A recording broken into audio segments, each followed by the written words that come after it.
자기야 안녕? 요즘 사모님이 이런 질문 정말 많이 받거든? 어떻게 해야 큐레이터가 될 수 있어요? 사모님은 큐레이터가 되기 위해서 어떤 노력을 하셨어요? 혹은 큐레이터라는 직업에 왜 매력을 느끼셨어요? 사실 내 본업은 VIP 분들을 대상으로 미술 작품의 가치와 의미를 전달하는 VIP 도슨트예요. 근데 자기들이 나한테 큐레이터에 대해서 물어보는 이유가 있어. 사모님이 미술계에 본격적인 커리어를 쌓게 된 계기가 바로 갤러리 인턴, 그 다음에 전시 기획이었거든. 그 뒤로는 미술계 기자로 활동했다가 최근까지 압구정에 있는 안다즈 서울 전시를 기획했었지. 그래서 내가 자기들한테 도슨트의 역할뿐만 아니라 큐레이터는 어떤 일을 수행하는지, 어떻게 해야 큐레이터가 될 수 있는지, 큐레이터의 허와 실이라고 할까? 큐레이터의 장단점을 두루 살펴볼 수 있는 그런 이야기를 해줄 수 있을 것 같아. 사모님, 왜 큐레이터가 되었어요? 사실 미술에 관심이 있거나 아니면 자기만의 어떤 결과물을 내보고 싶은 사람들이라면 큐레이터라는 직업을 알 수밖에 없다고 생각해. 왜냐하면 내가 큐레이션한, 그러니까 내가 선택한 작가의 작품을 내가 설계한 동선과 어떤 작품 감상의 위치가 있는 공간에 구현해라는 거잖아. 그러니까 방금 내가 말한 공간, 동선, 텍스트, 작품을 감상하는 순서, 이 모든 게 하나로 맞아 떨어질 때, 그러니까 내 머릿속에서 상상했던 것들이 이 오프라인이라는 실물 공간에서 이루어질 때의 쾌감이 난 너무 멋있었던 것 같아. 그래서 예전에 나를 살펴보면 잠자기 전에 항상 그런 생각을 했었거든. 내가 큐레이팅 할 수 있는 공간이 생긴다면 그 공간에 어떤 작가의 작품을 배치하고 그 작가의 작품을 통해서 사람들한테 어떤 감정을 전달할 수 있을까? 매일 이런 아이디어를 구상하면서 너무 신이 났던 것 같아. 이런 상상이라는 게 너무 재미있어서 자연스럽게 큐레이터라는 직업을 꿈꾸게 됐던 것 같아. 자, 두 번째로 많이 물어보는 질문은 사모님, 큐레이터가 되기 위해서 어떻게 해야 해요? 라는 질문이야. 현실적으로 답할 필요가 있을 것 같아. 사실 나는 있잖아, 큐레이터가 되기 위해서 뭔가를 오랫동안 준비했다 하는 것들은 비교적 없었던 것 같아. 이게 무슨 말이냐면 대신 전시를 기획할 수 있는 현장에서 실무를 오래 했거든. 그러니까 여기에서 내 개인적인 서사를 좀 풀어내자면 사모님은 정확하게 말하자면 학부에서부터 미술을 전공한 미술 전공자는 아니야. 대신 문화예술경영대학원에서 미술 시장과 관련한 수업을 들으면서 미술계 인력으로 본격적으로 진입한 케이스라고 할 수 있는데, 그 전에도 미술계 커리어를 쌓지 않았던 게 아니거든. 사모님이 학부 시절에 대학 수업을 들으면서 갤러리 인턴을 했었어. 사실 사모님 전공은 문예창작이라고 하는 글을 쓰는 장르거든.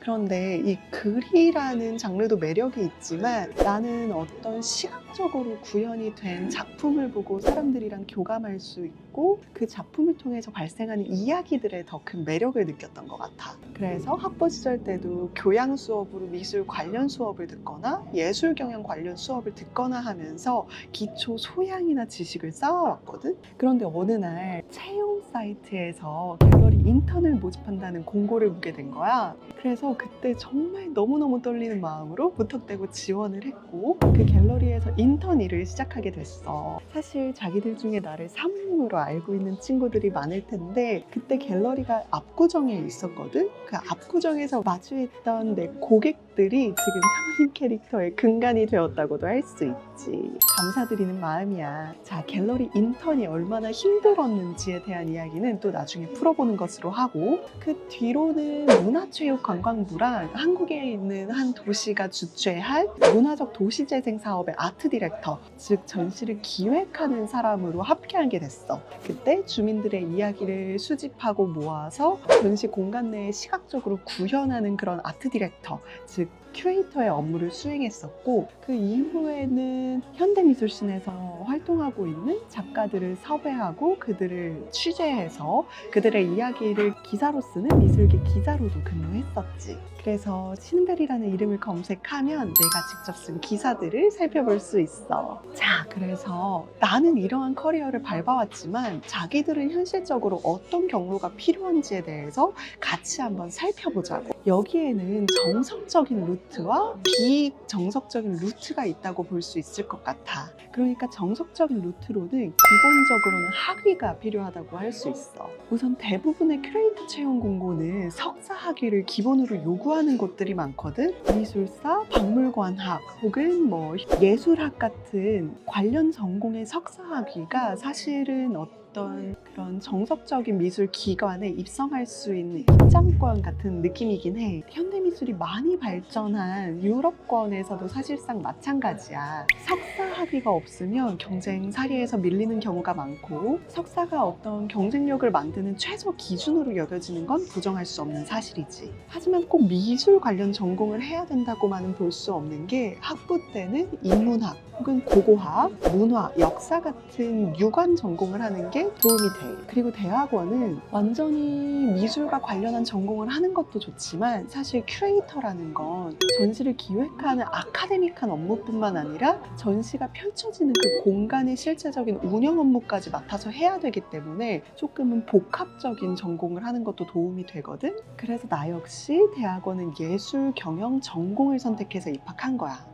또 국내에는 학예사라는 제도가 있잖아. 학예사는 법적으로 인정되는 박물관이나 미술관 전문 인력 자격이고, 현장에서 큐레이터처럼 일하는데 사실상 공식적인 인증서 역할을 하지. 등급은 중학예사, 3급 정학예사, 2급 정학예사, 1급 정학예사 이렇게 나뉘어. 큐레이터에 관심 있는 자기들이라면 아마 학예사 자격증을 취득할 수 있는 조건이 어떻게 되는지는 다 알고 있을 거야. 1급 정학예사로 올라가기 위해서 더 많은 요건들을 필요로 하거든. 그런데 가장 비교적 손쉽게 취득할 수 있는 준학예사 같은 경우는 학사 이상, 그리고 국가에서 인정한 공식 미술 기관에서의 실무 경력 1년 이상을 포함해야 돼. 그리고 넘어가서 미술을 꼭 전공해야 될까요? 라는 질문에 대한 답이야. 내가 이전에 어떤 석사학위가 큐레이터가 될 수 있는 최소 어떤 기준이라고 말을 했잖아. 그런데 이건 정석적인 루트에서의 어떤 방법이지, 사실상 미술을 꼭 전공해야 하는 게 큐레이터의 기본 조건은 아닌 것 같아. 왜 그러냐면, 전공보다 중요한 건 내가 어떤 필드에서, 어떤 씬에서 어떤 업무를 수행했느냐가 중요하거든. 그러니까 예를 들어서 나도 학부로 따지면 미술 전공자는 아니잖아. 하지만 학부를 졸업하고 나서 내가 이 아트씬과 관련된 업계에서 어떤 일을 해왔는지, 나 같은 경우에는 갤러리 인턴을 시작으로 전시 기획 업무, 그리고 미술계에 있는 작가들을 취재하는 기자로 활동했기 때문에 자연스럽게 미술계에 들어와서 관련 경험을 쌓고 큐레이터뿐만 아니라 도슨트로 자연스럽게 활동할 수 있게 된 거지. 사실 큐레이터는 앞서서도 얘기했지만 이론보다 현장 실무 경력이 중요한 현장형 직업이라고 생각해. 그래서 전공이 있어도 현장 경험이 없으면 막막해질 수밖에 없지. 그러니까 내가 갤러리 인턴으로 근무하고 전시를 기획했을 때도 사실 작가를 섭외하고 작품을 배치하는 것만으로 끝이 아니야. 이 전시를 기획하기 위해서 예산 편성은 어떻게 하고, 작가들이랑 커뮤니케이션은 어떻게 할 것이며, 전시 작품을 설치하고 철수하는 데까지 큐레이터는 그야말로 일당백의 역할을 수행해야 하거든. 그런데 큐레이터라는 직업에 대한 환상과 동경만으로는 이 일을 다 수행할 수 없어. 그리고 여기에서 중요한 것, 미술 관련 전공을 하는데 사실 돈도 많이 들어가지. 그런데 내가 투자한 돈에 상응하는 수익을 기대할 수 없는 것도 사실이야. 그래서 큐레이터는 미술에 대한 애정과 열정이 없이는 정말 추천하고 싶지 않아. 자, 그래서 큐레이터라는 건 단순히 좋아하는 작품을 고르는 사람은 아니야. 전시 기획서 작성, 작품이랑 작가 자료조사, 작가 섭외에 필요한 커뮤니케이션, 작가뿐만 아니라 기관이나 후원사와의 커뮤니케이션도 해야지. 그리고 전시 기획에 들어가는 텍스트를 작성하는 것도 모두 큐레이터의 역할이야. 그리고 관련해서 교육 프로그램을 기획하는 것도 큐레이터의 역할이고, 작품을 어느 동선과 어느 위치에 배치할 건지 기획하는 것도 모조리 큐레이터의 역할이지. 그리고 공식적인 미술 기관에서는 설치와 철수하는 전시 관련 현장 인력이 따로 나뉘어져 있는 경우도 있지만, 규모가 작거나 상업 갤러리 같은 경우에서는 전시 설치와 철수까지 큐레이터의 역할이 되기도 해. 자, 그럼에도 불구하고 이 큐레이터 큐레이터가 되는 건 어떤 의미인지에 대해서 우리가 같이 한번 짚어보자. 내가 느꼈던 감정은 크게 세 가지인 것 같아. 첫 번째로는 보람차다. 내가 정말 좋아했던 혹은 정말 가능성이 있다고 생각했던 작가를 내가 기획할 수 있는 공간에 초대해서 그 작가의 작품을 공개하고 전시가 열려서 사람들이 그 공간에서 작품을 감상하는 모습을 볼 때,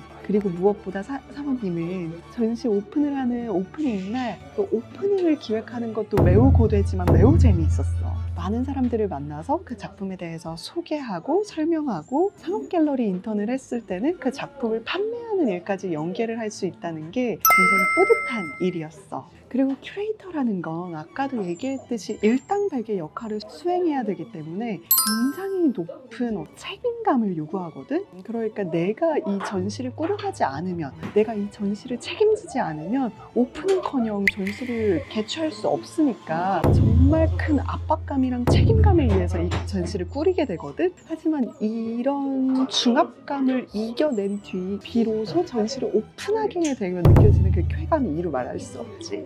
그래서 큐레이터라는 직업은 꼭 큐레이터가 아니라 다른 직업으로서 내가 활동할 때도 정말 도움이 되는 직업이다 라고 이야기해주고 싶어. 그리고 마지막 세 번째는 아무래도 이건 원초적인 감정인 것 같은데, 사모님이 미술을 너무 좋아하다 보니까 이쪽 씬에서 일한다는 것만으로 느껴지는 그런 프라이드가 굉장히 커. 내가 좋아하는 일을 함으로써 인정을 받고 내가 개최한 전시가 사람들한테 영향을 미친다는 걸 보는 게 정말 말로 다 할 수 없는 뿌듯한 순간이지. 어쩌면 1번이랑도 이어질 수 있겠다. 그래서 마무리로 사모님이 꼭 큐레이터를 꿈꾸는 자기들한테 꼭 해주고 싶은 말은 이런 거야. 큐레이터는 교양이 있어 보이는 화려한 직업이 아니라 지독하게 현실적인 직업이야. 사모님이 갤러리에서 인턴을 했을 때 갤러리 오너분께서 그런 말을 해준 적이 있거든. 이 큐레이터라는 직업은 정말 땀이 범벅 될 때까지 전시 설치를 위해서 벽면에 페인트를 바르고 낑낑대면서 작품을 옮겨와서 작품을 설치하면서 정말 눈물이 날 때까지 갤러리 오너한테 혼이 나기도 하고 그런 혹독한 과정을 거쳤다가도 갤러리 오프닝 날만 되면 정말 화려한 구두를 신고 멋진 옷을 입고 사람들 앞에 나서는 것, 그것이 큐레이터의 역할이다. 물론 상업 갤러리에서의 큐레이터 역할과 기관에서의 큐레이터 역할은 구분이 돼야 하지만 사모님이 경험한 바에 의해서 얘기를 해주는 거야. 그래서 이러한 현실적인 요소들, 현실적인 제약들에도 불구하고 자기가 큐레이터를 계속 꿈꾼다면 그건 직업에 대한 환상이 아니라 현장에 대한 자기의 적성이 맞다는 뜻일 수도 있어. 그래서 자기가 그런 판단이 내려진 상태라면 조급하게 생각하지 말고 관련 씬의 현장에 대한 경험을 계속해서 늘려가는 걸 추천해. 그리고 무엇보다 사모님한테 계속해서 큐레이터가 어떻게 될 수 있는지에 대한 이야기를 계속 물어보는 자기들이 있는데, 내가 해주고 싶은 말은 그거야. 이러한 혹독한 현실에도 불구하고 큐레이터라는 직업이 왜 갖고 싶은지, 그거에 따른 이유가 있다면 뭐가 됐든 미술계라는 업계에서 사소한 경험이라도 쌓아가기, 고민은 그 다음에 해도 늦지 않다는 거. 자기야, 큐레이터라는 직업에 대해서 자기들한테 전달하고 싶은 정보를 전해줬는데 혹시나 더 궁금한 점이 있거나 사모님이 더 알려줬으면 좋겠는 부분이 있다면 주저하지 말고 댓글 남겨줘. 오늘은 여기에서 안녕.